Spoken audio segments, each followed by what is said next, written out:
விக்னேஸ்வராய நமக. குலதெய்வமான ஸ்ரீ பொன்னம்பல சுவாமி, ஸ்ரீ பொன்முத்து கருப்பணசாமி, அங்காள பரமேஸ்வரி பப்பாத்தி அம்மன் துணையுடன் இந்த நாள் இனிய நாளாக அமைய அனைவரின் அவரவர் குலதெய்வம் காத்து அருள் பாலித்து பிரம்மாண்ட வெற்றியை கொடுக்க வணங்குகின்றேன். இன்று பிறந்தநாள் மற்றும் திருமண நாள் காணும் அனைத்து சொந்தங்களுக்கும் என்னுடைய நல்வாழ்த்துக்கள். இதனை ராசி அதிபதியாக கொண்ட கன்னி ராசிக்காரங்க இயற்கையாகவே அறிவு கூர்மை உடையவர்களாகவும் சிறந்த வித்தைகளை கற்று அதன் மூலயமாக சம்பாதிக்கக்கூடிய திறனை பெற்றவர்கள் இந்த கன்னிராசிக்காரங்க.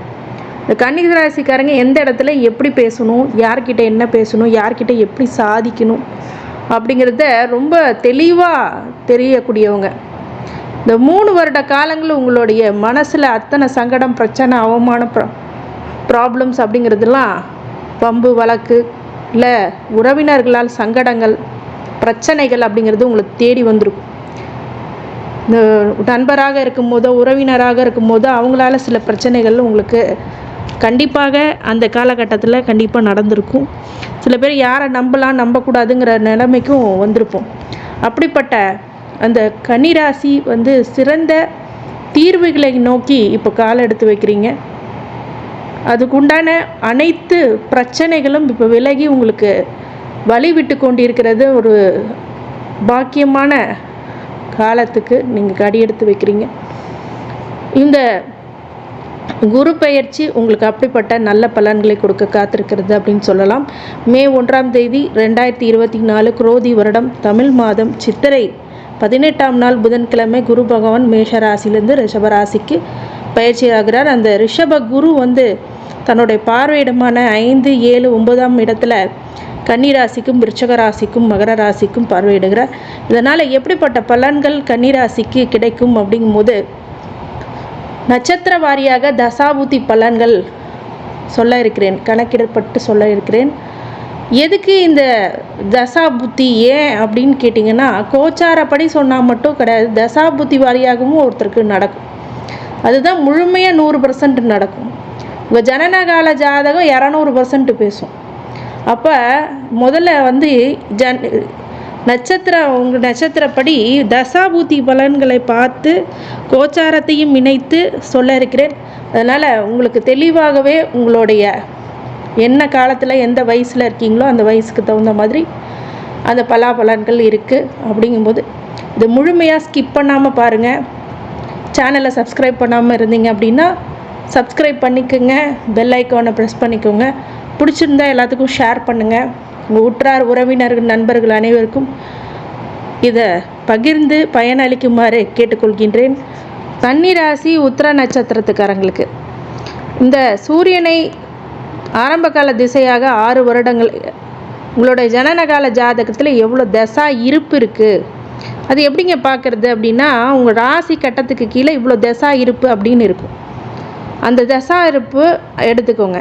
என்னோடய கேல்குலேஷன் அப்ராக்சிமேட் கேல்குலேஷனுக்கு ஒரு 3 வருஷம், 6 வருஷத்துக்கு ஒரு 3 வருஷம் எடுத்துக்கிறேன். சந்திர திசை ஒரு 10 வருஷம், செவ்வாய் திசை ஒரு 7 வருஷம், மொத்தம் 20 வயசு வரைக்கும். 3 + 10 + 7 20 வயசு வரைக்கும் எப்படி இருக்கும். படிக்கின்ற மாணவர்களுக்கு மிக நல்ல காலமாக இந்த காலம் கண்டிப்பாக உண்டு. ஏன்னு கேட்டிங்கன்னா, 9ஆம் இடத்துல பாக்கியத்தில் வரும்போது அதோடைய 5ஆம் பார்வையாக உங்கள் லக்னத்தையே பார்க்குறது அப்படிங்கிறது உங்களையே குரு பார்க்குறார். அப்படிங்கும்போது நிறைந்த நல்ல பலன்கள் உங்களுக்கு இருக்கும். இதை நாள் வரைக்கும் என்ன பண்ணணும்னு குழப்பத்தில் இருந்தவங்க, சங்கடத்தில் இருந்தவங்க, எது பண்ணாலும் அன்ஃபேவரபுளாக இருக்கே, ஒரு ஃபேவரான பீரியடாக இல்லையே, எனக்கு தகுந்த பீரியட் இல்லையே அப்படின்னு நினச்சவங்களுக்குலாம் இப்போ தகுந்த காலம் உங்களுக்கு வந்துடுச்சு. உங்களுக்கு இயல்பாகவே வெற்றியை கொடுக்கக்கூடிய காலமாக இது இருக்குது. ஏன்னா குரு பார்வை உங்களுக்கே லக்னத்துக்கே கிடைக்கிது. அப்படிங்கும்போது நேர் வழியில் நேர்மையாக சந்தோஷமாக ஜெயிக்க போகிறீங்க அப்படிங்கிறது தான் உண்மையான விஷயம். இதனால் விரயமாகிக்கிட்டு இருந்தது உங்களுக்கு இப்போது விரயத்தை கம்மி பண்ணி உங்களுடைய நற்பலன்களை தோன்றக்கூடிய காலம் அப்படின்னு சொல்லலாம். அதே மாதிரி இவ்வளோ நாள் பிரச்சனைகளை, தடை தாமதங்களை சந்தித்து கொண்டு இருக்கிறவங்களுக்கு புது முயற்சி இப்போது வெற்றிகளை கொடுக்கும். இளைய சகோதர வழியில் இந்த செவ்வாய் திசையில் நல்ல பலன்கள் கிடைக்கும். நிறைய பேர் உங்கள் பிரதர் சிஸ்டர்லாம் இப்போ சமாதானம் ஆவீங்க. இல்லைங்க நாங்கள் ஏற்கனவே சமாதானத்தில் தான் இருக்கோம் அப்படின்னு நீங்கள் இருந்தீங்கன்னா உங்களுக்கு கூடுதல் சப்போர்ட் கொடுப்பார். உங்களோட இளைய சகோதரர் அப்படிங்கிறது இந்த காலகட்டத்தில் நடக்கும். அதே மாதிரி இது வரைக்கும் எனக்கு எம்ப்ளாயீஸே அமையலைங்க என்னுடைய கம்பெனியில் அப்படின்னா இப்போ எம்ப்ளாயீஸ் அமைங்க. உங்களுக்கு கீழே ஒரு 100 பேர் வேலை செய்வாங்க, ஒரு 10 பேராவது அட்லீஸ்ட் வேலை பார்ப்பாங்க. அந்த மாதிரி காலகட்டம் இப்போ வந்திருக்கு. நிறைய பேருக்கு பதவி உயர்வு, பட்டம் அப்படிங்கிறதெல்லாம் கிடைக்கும். நிறைய விஷயங்கள் இப்போ புது முயற்சிகள்லாம் வெற்றிகளுக்கு மட்டும் கொடுக்காம நிறைய சூட்சமங்களை இப்போ கண்டுபிடிப்பீங்க. அதே மாதிரி மறைப்பொருள் ரகசியத்தை நீங்கள் உங்களுக்குள்ளே வச்சுக்கிறது ரொம்ப நல்லது. எல்லாத்தையும் ஓப்பனாக சொல்லிடாதீங்க. அந்த மாதிரி விஷயங்கள்லாம் இப்போ ஜாக்கிரதையாக பார்த்துக்கணும். வெற்றிகளை கொடுக்கக்கூடிய உங்கள் லக்னத்தையும் பார்த்தாரு, 3ஆம் இடத்தையும் பார்க்கும்போது லக்னக்காரங்களுக்கு கண்டிப்பாக வெற்றி அப்படிங்கிறது இந்த காலகட்டத்தில் உண்டு. அது உத்தியோகமாக நீங்கள் தேடிட்டு இருந்தீங்கன்னா புது உத்தியோகம் கிடைக்கும். ஏற்கனவே உத்தியோகத்தில் தான் இருக்கேன், நல்ல இன்க்ரிமெண்ட், சேலரி கிடைக்கும், இன்சென்டிவ் கிடைக்கும். தொழில் பண்ணிகிட்டு இருக்கீங்க, நல்ல வளர்ச்சி அடையும், லாபம் பயங்கரமாக பார்ப்பீங்க. அதே மாதிரி திருமணம் ஆகாமல் இருக்குங்க இந்த காலகட்டத்தில் அப்படின்னு கேட்டிங்கன்னா, 8ஆம் இடத்துல இருந்த குரு வந்து உங்களுக்கு கல்யாணமே பண்ணி வைக்காதவங்களுக்குலாம் இப்போ கல்யாணம் பண்ணி வைக்கும். அற்புதமான மாற்றத்தை நோக்கி ஒரு கன்னி ராசிக்காரங்க இந்த புது விடியலை நோக்கி வந்து கொண்டிருக்கிறீர்கள். நீண்ட நாட்கள் உங்களுடைய வழிகள் எல்லாம் உச்சக்கட்ட வெற்றியை கொடுக்கக்கூடிய விஷயமாக இருக்குது. இதில் ஒரு ரகசியம் என்ன அப்படின்னா, இவருக்கு தசா புத்தி நல்லா இருந்துச்சுன்னு வச்சுக்கோங்க, 3 மாதத்துக்கு முன்னாடியே குரு நல்ல பலனை கொடுக்க ஆரம்பிப்பார். நிறைய பேர் வீடு கட்டியிருப்பீங்க, கிரகப்பிரவேசம் பண்ணியிருப்பீங்க, கும்பாபிஷேகமே சில பேர் பண்ணியிருப்பீங்க. அது மாதிரி படிப்பு விஷயத்தில் மாணவர்கள் ஃபஸ்ட் ரேங்க் வருவீங்க, ஃபஸ்ட்டு மார்க் வருவீங்க. ஆனால் படிக்காமல் இருந்தாங்க, இப்போ என்ன திடீர்னு படிக்கிறாங்க. அந்த மாதிரி ஒரு சேஞ்சஸை பார்ப்பீங்க. குறைஞ்சது வெளியூர் வெளி மாநிலங்களுக்கு செல்லக்கூடிய விஷயங்களும் அமையும் இந்த காலகட்டத்தில். அடுத்தது ராகு திசை 20 வயசுலேருந்து 38 வயசு வரைக்கும் 7ஆம் இடத்துல ராகு இருக்கிறது அப்படிங்கிறது விசேஷமாக அப்படின்னா, கலத்திர பாவத்தில் ராகு உட்கார்ந்துருக்கிறது. மாற்றுப்பாலினத்தினரும் கொஞ்சம் கவனமாகவும் இருக்கணும். அதே சமயத்தில் கலத்திரவல்ல கணவன் மனைவி கூட அந்யோன்யம் அப்படிங்கிறது குறைய ஆரம்பிக்கும். அதை அட்ஜஸ்ட் பண்ணி நீங்கள் சரி பண்ணிக்கணும். ஒற்றுமையாக இருக்க பழகி கொள்ள வேண்டும். புது திருமணமாகினவர்களுக்கு அட்ஜஸ்ட் பண்ணி விட்டு கொடுத்து போங்க. அது ஆணாக இருந்தாலும் சரி, பெண்ணாக இருந்தாலும் சரி, இந்த காலகட்டத்தில் விட்டு கொடுத்துப்போம். அப்போ தான் நல்லபடியான வாழ்க்கை நல்லபடியாக போயிட்டுருக்கும். இல்லை அப்படின்னா 3வது நபரோடைய பிரச்சனைகள் எல்லாமே இங்கே உள்ளே வரும். பிஸ்னஸ் பார்ட்னர்கிட்ட நீங்கள் ஹேண்டில் பண்ணுற விஷயங்கள் எல்லாமே யோசித்து முடிவெடுத்து பண்ணுங்கள். இந்த காலத்தில் தான் அது ரொம்ப முக்கியம்.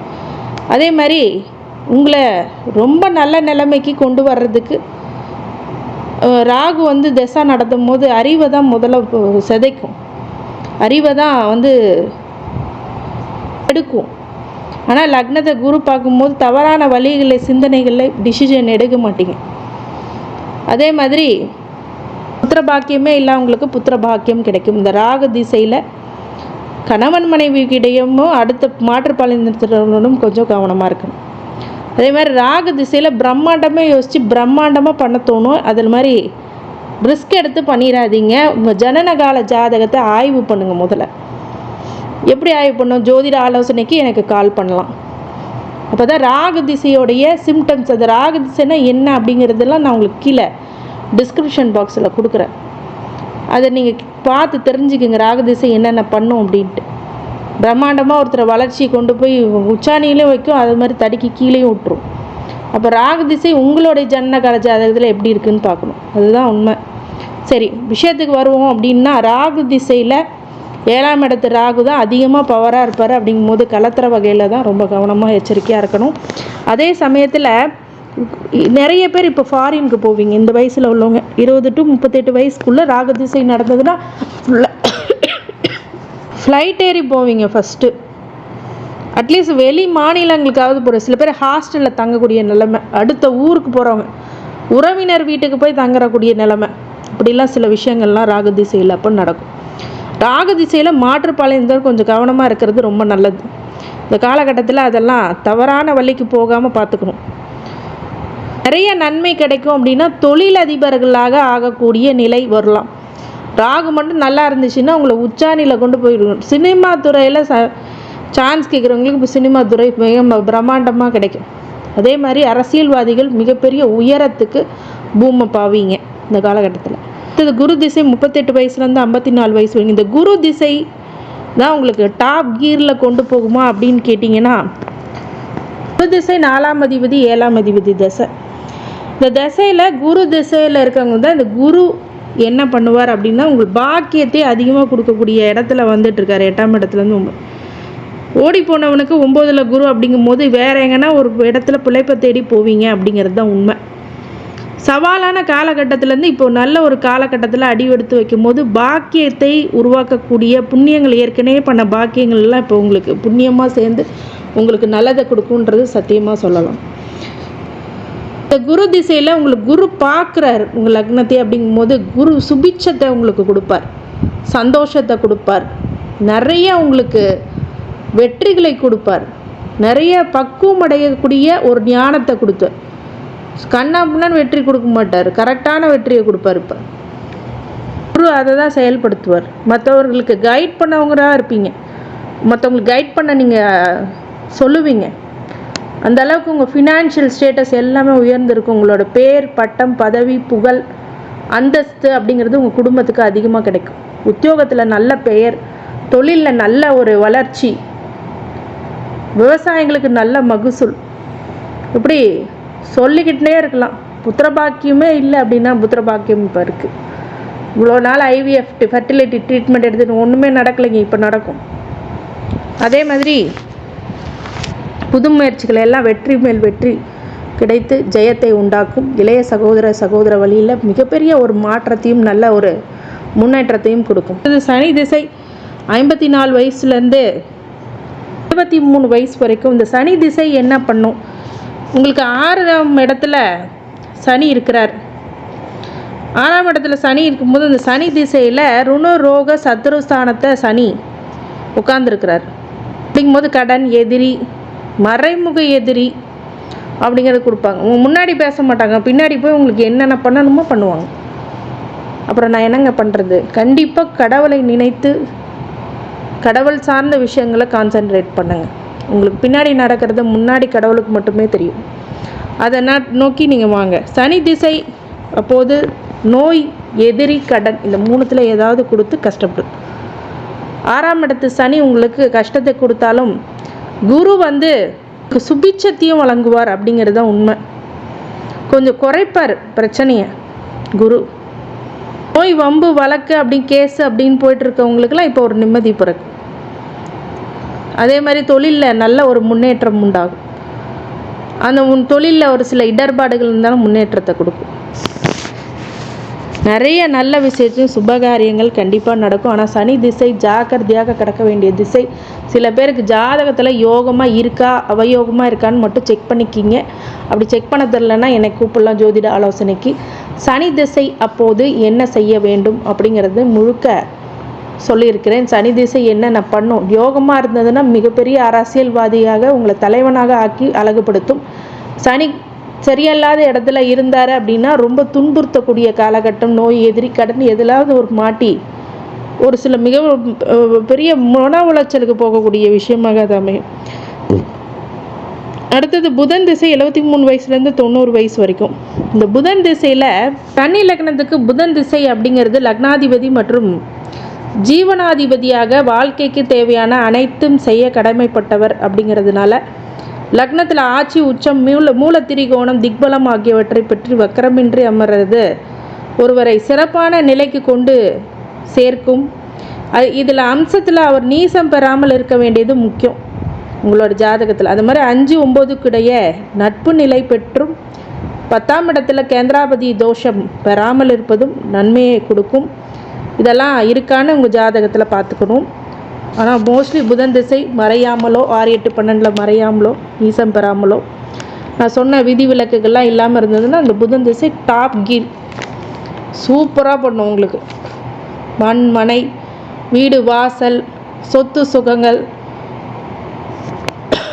பிரச்சனையின்றி வாழக்கூடிய பிராப்தம் அப்படிங்கிறது புதன் திசையில் அமையும். புதன் திசை உங்களுக்கு மிகப்பெரிய அளவில் அதிர்ஷ்டத்தை கொடுக்கும். குருவும் பார்க்குறார் லக்னத்தில் அப்படிங்கும் போது உங்களுக்கு தேவையான அனைத்தும் உங்களிடமே கிடைக்கும். அதே மாதிரி முயற்சிகள் யாவும் வெற்றி பெறக்கூடிய விஷயங்களாக அமையும்.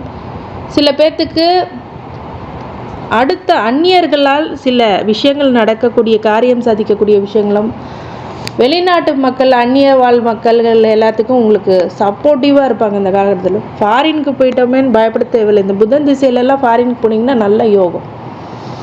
அது குரு இந்த 9ஆம் இடத்துல பாக்கியத்தில் வரும்போது, ஓடி போனவனுக்கு 9ல் குரு அப்படின்னா, ஒரு இடத்துலேருந்து இன்னொரு இடத்துக்கு போகும்போது மிகப்பெரிய ராஜாவாக ஆகக்கூடிய விஷயம். புது ஊருக்கு போனீங்கனாலும் அங்கே ராஜாவான வாழ்க்கை உங்களுக்கே தெரியாமல் அதாமே. இந்த மாதிரி விஷயங்கள்லாம் புதன் திசையில் நடக்கும்.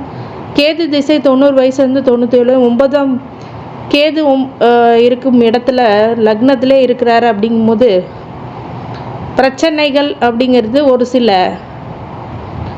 ஆன்மீக வழிபாடு, ஆன்மீக சுற்றுலா பயணங்கள் அப்படிங்கிறதெல்லாம் போயிட்டு வாங்க. ரொம்ப நல்ல நிம்மதியான வாழ்க்கையை கொடுக்கும், நிம்மதியான விஷயத்தை கொடுக்கும் அப்படிங்கிறது தான் உண்மை. சுக்கிரன் 97 வயசுலேருந்து 99 வயசு வரைக்கும், 20 வருஷம் இருந்தாலும் ஒரு 2 வருஷம் கால்குலேட் பண்ண சொல்லும் போது இந்த காலகட்டத்தில் மதிப்பு, மரியாதை அப்படிங்கிறது உங்கள் குடும்பத்தில் இருக்குன்னா, ஆன்மீக சார்ந்த வழிகளில் போகும்போது மிகப்பெரிய வளர்ச்சி அப்படிங்கிறது அடையும்.